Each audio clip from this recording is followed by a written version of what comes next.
Buku ini merupakan buku sihir yang dipublikasikan pada tahun 1608 dan isinya itu benar-benar aneh, juga nggak layak lah untuk dibaca karena isinya itu tentang pemujaan iblis, perjanjian dengan iblis. Assalamualaikum bun, thank you banget udah mampir ke videoku ini. Oke, kali ini saya akan membahas mengenai mitologi lagi, tapi bukan tokohnya, bukan juga tempatnya, melainkan benda-benda yang kabarnya ini tuh benda yang misterius, bahkan memiliki kekuatan goib atau bisa menimbulkan suatu bencana. Oke, gak pakai lama, kita langsung masuk aja ke ceritanya. Inilah 7 benda mitologi yang paling misterius di dunia. Yang pertama, batu filsuf.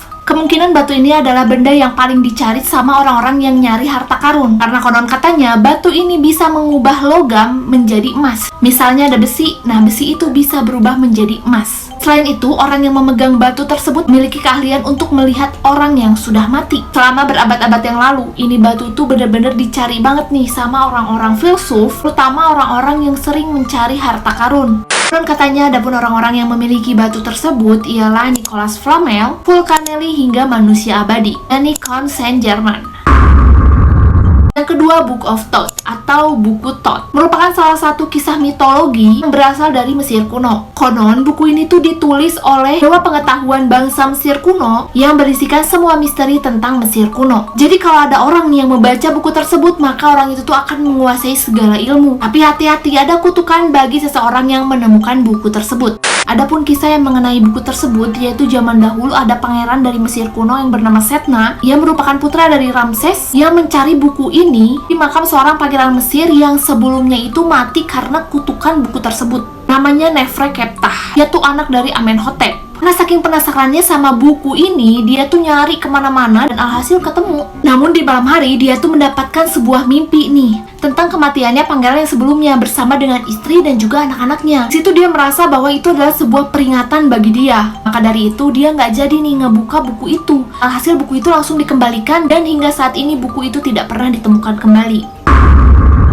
Yang ketiga, Hand of Midas atau tangan Midas. Ini tuh sangat berkaitan erat dengan seorang raja yang bernama Midas. Konon katanya pada suatu hari ada raja yang benar-benar tamak banget. Dia meminta agar apapun yang dia pegang itu bisa berubah menjadi emas. Permintaannya itu dikabulkan dan dia benar-benar bisa mengubah apapun yang dia pegang menjadi emas. Raja Midas ini seneng dong ya, dan dia tuh kegirangan banget. Tapi dia nggak mikirin nih akibatnya itu apa. Sampai pada akhirnya dia itu lapar dan pingin makan. Di situ dia nggak bisa makan sama sekali gara-gara makanan yang dia pegang itu pasti berubah menjadi emas. Alhasil dia itu metong gara-gara kelaparan. Jadi walaupun sekelilingnya itu emas, tapi dia tuh nggak bisa makan makanan yang dia inginkan.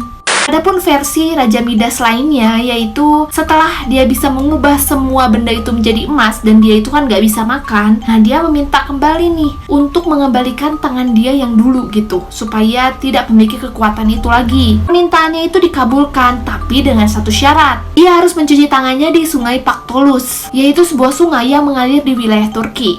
Lalu raja mencuci tangannya dan secara ajaib pasir-pasir yang ada di sungai tersebut berubah menjadi emas.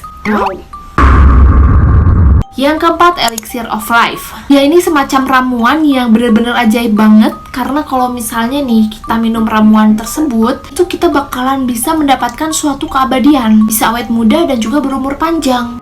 Memang ya, kalau tentang keabadian itu benar-benar membuat orang-orang tuh pada tergiur. Karena dalam sepanjang sejarah udah banyak nih yang nyari ramuan tersebut. Mulai dari Raja Ferdinand hingga Kaisar Cina, yaitu Kaisar Qin Shi Huang, yang rela memerintahkan semua pasukannya untuk mencari ramuan tersebut. Ramuan Elixir of Life ini sangat terkenal di kalangan mitologi India kuno. Bahkan petunjuk-petunjuknya itu tercantum dalam manuskrip India kuno. Gila nggak tuh? Buset.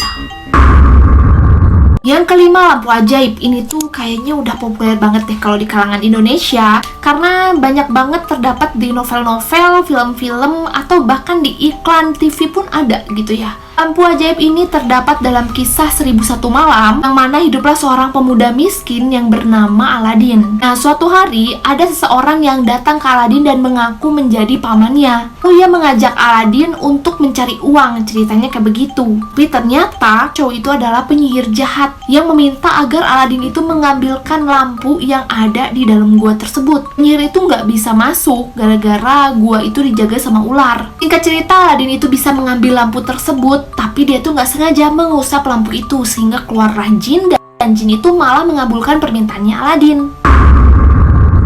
Yang keenam, Hand of Glory merupakan sebuah tangan yang membawa petaka. Karena katanya itu merupakan hasil dari sihir jahat dan siapapun yang memegangnya bisa mendapatkan kutukan. Meskipun kisah tentang Hand of Glory ini adalah mitologi belaka, tapi tetap aja ada orang yang percaya tentang itu.